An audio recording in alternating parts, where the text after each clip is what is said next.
everyone, welcome back to my channel. My name's Kendra and today we're going to be taking a look at my first ever bullet journal setup. I'm using my Rhodia web notebook with a dot grid and my Micron. I believe I'm using the 0.3 and the 0.5 in this video. I switch back and forth. Right here, I'm just working on my 2018 title page. I'm keeping it really simple, and that's kind of like what I'm going for through this whole layout. Is I just want simplicity, not a lot of doodling or anything like that, just kind of really clean lines and keeping it nice and neat.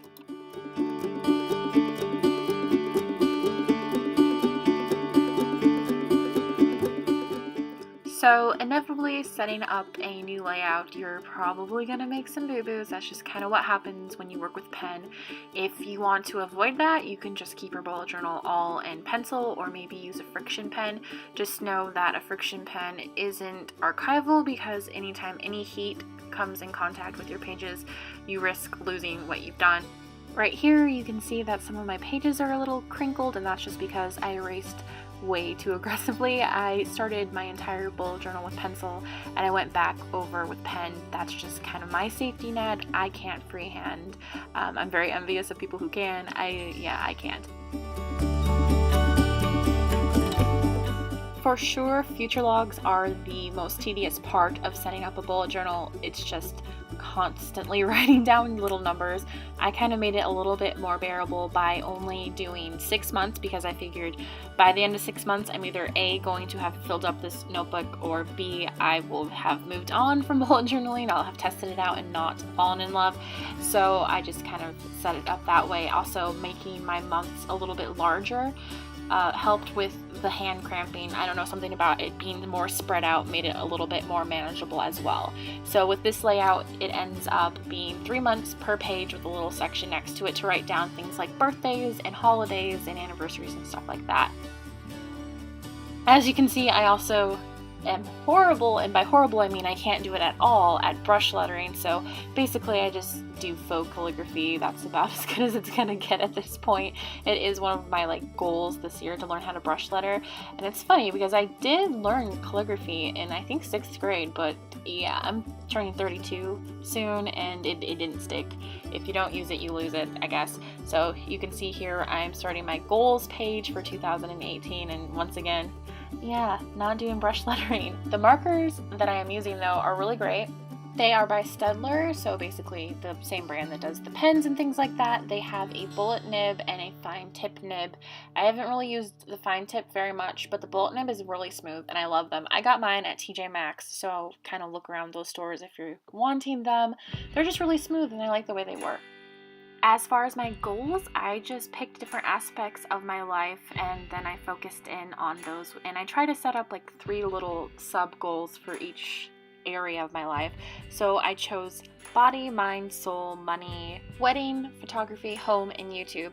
And then I just, like I said, wrote down what I wanted to do in each section. So for example, for our wedding coming up, I need to book a venue, pick a date, which is kind of dependent on the venue and things like that. For photography, I just kind of want to get into it. I finally got my DSLR last year and I haven't even done a photo shoot, which is hilarious because I used to take pictures of people all the time when I didn't have the equipment for it, and now that I do, I never do it. So those are the different things, and I like my goals to be something that I actually have to work on and practice and things like that. So that's my goal section. Next, I am starting my year in pixels, and my reasoning behind doing this was I did a test run of a layout, and I was doing monthly mood trackers, and it was fun to come up with something creative and a design and something that would be really pretty at the end of the month. But in reality, the thinking of 12 different designs that I would have to do each month in 12 different ways to do that, it kind of seemed daunting. Well, probably less than 12, but you know what I mean. This just seems simple. So all I'm doing is I'm laying out a graph chart.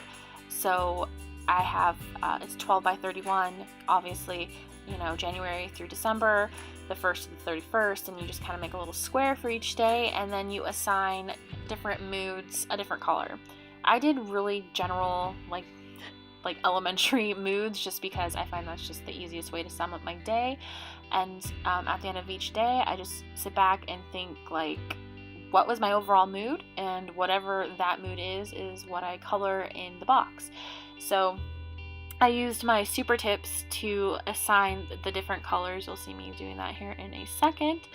And I kind of just went with what my mind thought those colors would be. And also I wanted to do pretty colors because at the end of the year, I want to look at these pixels and see all these pretty colors. And it's just a good way to just keep track of where you are mentally.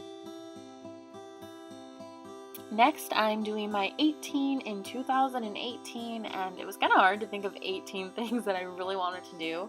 So how this differs from my goals is that these are all things that I can just go out and do generally. I don't need to learn anything or have an exceptional amount of money or practice. It's just something that I can go do, places I want to go, things like that. For these first few spreads, I went through and I listed everything, and then I realized that this was taking a really long time. So in future spreads, I'm not listing things, I'm just doing the titles, and I go back later and fill in each little thing. But you still see at the end of the video, I do a little flip and you'll see all my little lists that I made. I didn't think that aspect was really that important, more so the content of what the page would be.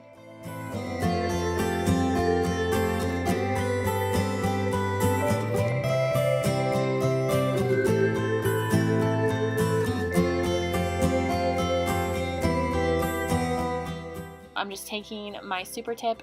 I think this is the lightest gray that comes in the pack, and I'm marking those in. I totally lost the footage of me writing my books and films page. I did just a single page for this because I knew I wouldn't need 2 full pages for these things. I mean, film titles and book titles are pretty short, and I'm honestly only trying to read 12 books this year, so I thought it'd be okay. Over here, I'm just working on a Disney's featured page. I ended up not having enough room, but I'm just going to put all the Disney films that I need to watch and buy on that page. Now you'll see me switching to a new pen. This is the Tombow, I don't know how to pronounce it, brush pen. I actually got my set at Michael's. They're selling them there now, which is awesome. They're $10, but you can get 50% off, and I don't know how to use these pens. Like I said earlier before, I'm just faking it. So yeah, I'm just gonna fake it till I make it. It looks horrible. It's something that I hope to look back on in the future and be like, oh, how cute, I was so bad at it, but for now it works. So this spread is my wish list, and then I have my social media trackers for both YouTube and Instagram. It's just fun to color in the little hearts as you go. So for the YouTube, I went by the thousands, and from the Instagram, I went by the hundreds because I always have way more followers on my YouTube than I do my Instagram. Go figure. I just did little hearts. I actually used a stencil that I got from Michael's to do those hearts, but then I freehanded it. I just really like the sketchy looks, hand-drawn look of going over things, and I don't want anything to be super perfect in this journal.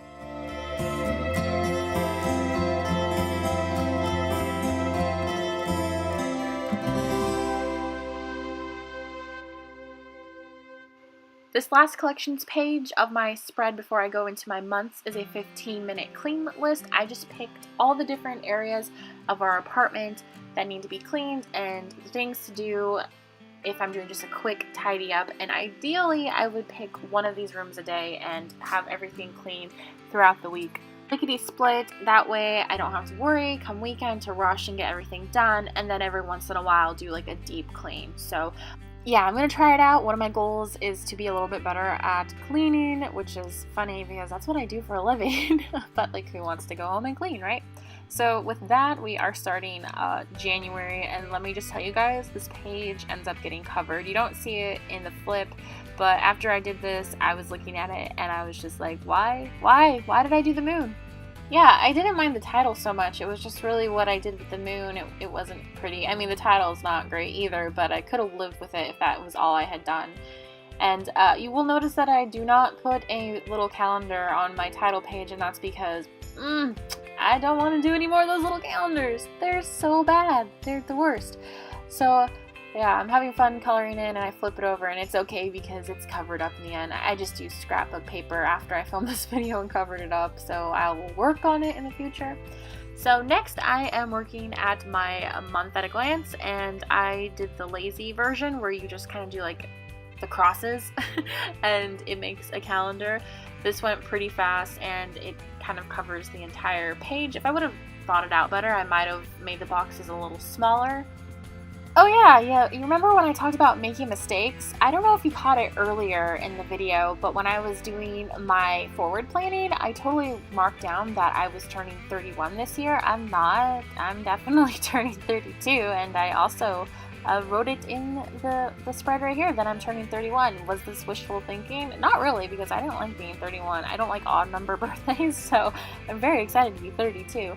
And I also went and did 30 seconds or whatever. I didn't change it, so I think I do go back and change it to 32nd eventually. Yeah, look right there, swell. To make my correction, also I'm just using the Uniball Signo Broad in white. It just works really good for very fine-tuned correcting. And yeah, let's move on to the next spread. So this is going to be my sleep log, and I'm a horrible person when it comes to going to bed on time, so my goal is to track my sleep for the entire month, and maybe looking at it and realizing how much sleep I'm not getting will make me want to sleep more. Like, I have the ability to sleep, also, we're just gonna ignore how horrible I'm doing brush lettering. I was getting really tired at this point. I had to work that day. It was New Year's Day, and I worked, and I was exhausted, so it didn't turn out the best. But as far as the layout goes, it's pretty self-explanatory. It's just the hours that I can sleep and 31 days. On the next page, I'm doing 2 more trackers. I'm doing my overall tracker as far as habits go, and I'm doing my expense tracker, which is small because I'm trying not to spend. And now I'm sitting here thinking that I just spent a lot of money today at Target, so I'm gonna have to go put that in. So basically my goal is to not spend money, but sometimes I do. And for my other tracker, I just marked out, once again, 31 days, and then my different things that I want to work on or I want to track every day. I'm trying to take a multivitamin every day. That's like my big thing. Like I said, no spend. If I've like done something to exercise that day, just things like that.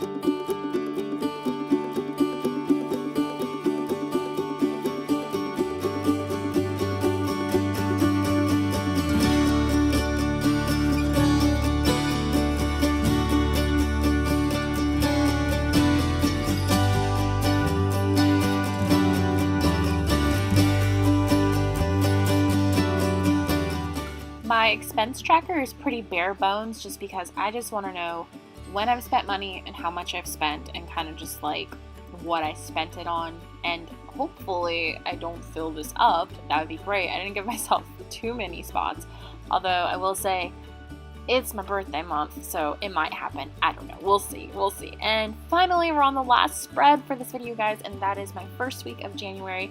And I have like gone back and forth on which layout I would do, and I ended up settling on this one. It's really, really easy. Basically, you can see I just split the days up across the page. Saturday and Sunday are split, which usually I don't like, but because this is an A5 size notebook, even though they are split, there's still more than enough room to write whatever I have to write. And with the leftover space at the bottom, I just put a notes section and another one of those darn little calendars. It wasn't so bad, I guess, this time, especially because I only had to do one. But yeah, that's pretty much it, you guys. I did go back off camera and add some details to different layouts, but you'll see that in the little flip I'm about to show you. But with that, I think we're all done here. I hope you guys enjoyed this video. If you guys did, please give it a thumbs up and subscribe if you haven't. It really helps me out. If you have any comments, leave them down below. Also, tell me, how are you guys planning this year? Are you doing a bullet journal? Are you doing something else? Let me know. So yeah, I'll talk to you guys later. Bye!